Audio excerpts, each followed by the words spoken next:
If she wants that too, sure. Otherwise, trying to do so might just change her from a girlfriend into an ex-girlfriend. I broke up with a boyfriend a couple of years ago because of certain pressures that I don't want to go into. We both still care for each other and enjoy spending time together, it just wasn't working out for us. So we stayed friends. Then an opportunity to have a particular kind of sex that I like came up, that he also likes, and he was available for it, so I asked him for a one-time thing. He was interested, so we did it. Then, a few months later, another opportunity for a different kind of sex that I like came up and nobody else I was seeing at the time was available, but he was. So we did that too. So, I guess we've sort of transitioned to FWBs.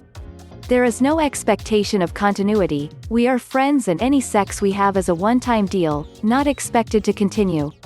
We're both fine with that, so it's working for us for now. When we broke up, we did not know that this is where we would go.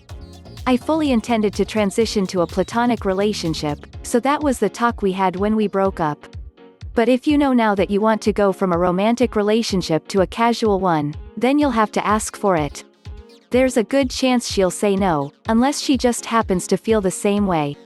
So, yes, I can change certain of my relationships from romantic to FWB, because I talk to my partners before dating, and during the breakup about breakup expectations and possibilities. But not all of them are able to go to FWBs because some of those relationships just don't work that way. We have no way of knowing if you can transition yours like that.